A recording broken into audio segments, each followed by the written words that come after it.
Hey guys, Eric Zubik here. Finally back for the first time since a week ago.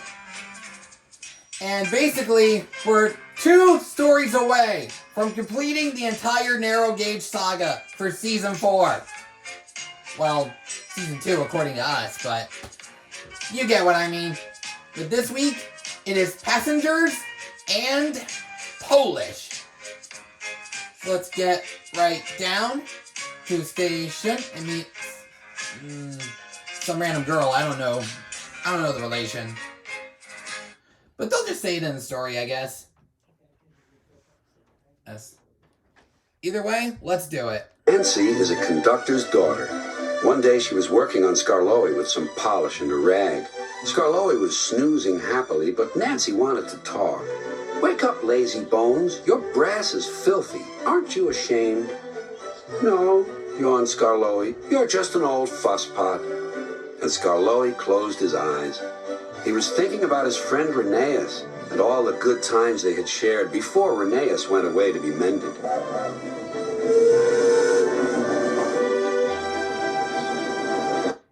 And now we see the first The goof. good times they had shared before Rheneas went away to be mended.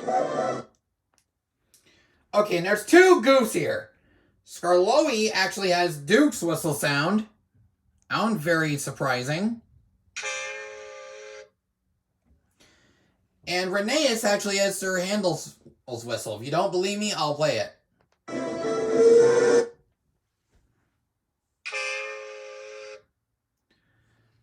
And like I said, it costs too much money to get whistles correct.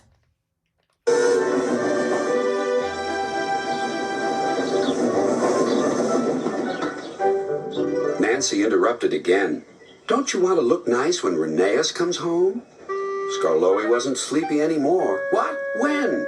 "Soon. Daddy told me. I'm going now," she said. "Nancy, stop. Do I really look nice? Please polish me again." "Now who's an old fusspot?" laughed Nancy and set to work once more. Duncan was jealous. "Aren't you going to polish me too?" "Sorry, not today. I'm going now. I'm helping the refreshment lady this afternoon. We must get the ice cream ready for the passengers." "Never mind, Duncan." But Duncan did mind. He's probably gonna kill the next person to piss him off.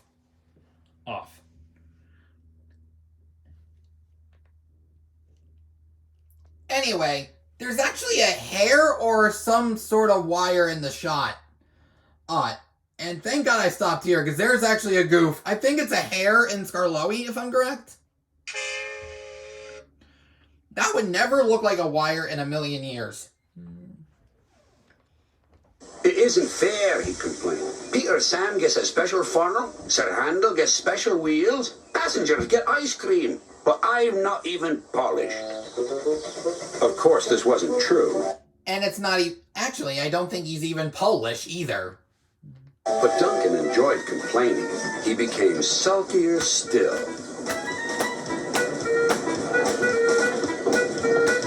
That afternoon, there was bad news from up the line. "One of Skarloey's coaches has come off the rails," called Duncan's driver. "We'll have to take workmen there right away." "All this extra work," grumbled Duncan. "It wears an engine out." "Rubbish. Come on."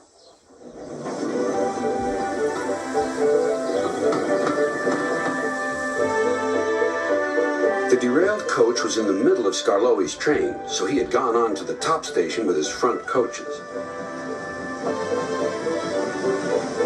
Duncan shunted the works train into the sidings and left the workmen to sort out the mess. Then he brought the passengers in the rear coaches home. I think that might have been Crovan's Gate. I think that might be Duke's whistle as well.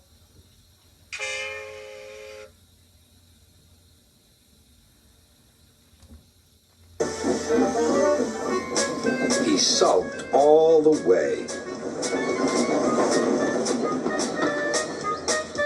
"I get no rest, I get no rest," he muttered.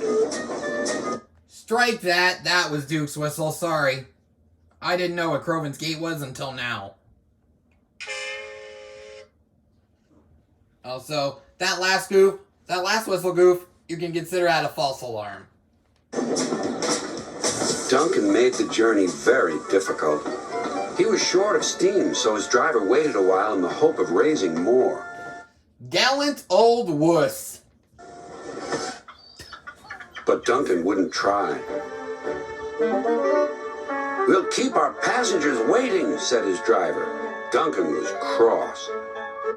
Oh wait, there's another goof actually. The brake van, or considerable rear van, according to the narrow gauge in my book, moves from the front of the train to the back without being rearranged. Without being shown it was rearranged, actually. Anyway, let's go. "You always think about the passengers and never about me."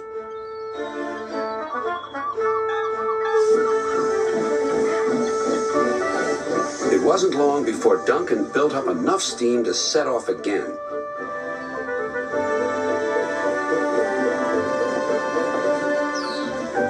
But he was still very grumpy and cross.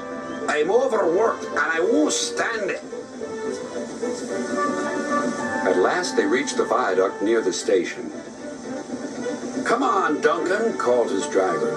"One more effort and you'll have a rest and a drink at the station." Then Duncan was very rude.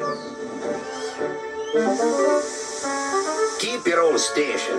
I'm staying here." And he did, too. Skarloey had to haul Duncan and his train all the way to the platform.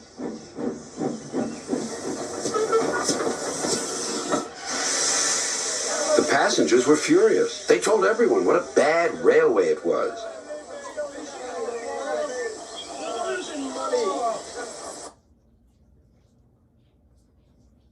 I mean, I don't see Rheneas. Wait. That night.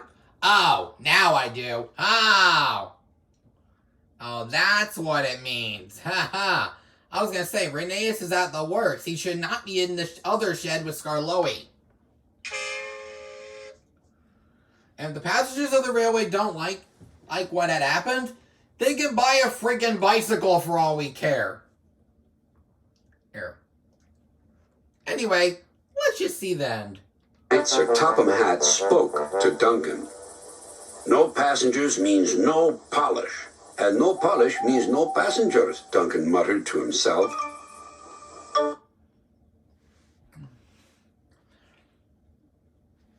Yeah, I wouldn't believe that for one split second. And by the way, hey, there was a... Hold on. Wait, let me go back for a minute. "No passengers mean..." There was basically a battery for Duncan's eye. Eye that's visible here, unfortunately.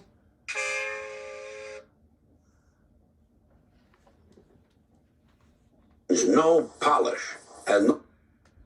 And that's the end of the story. If I missed any goofs, leave a comment down below. Don't forget to like the video if you enjoyed. Do not forget to subscribe if you haven't done so already.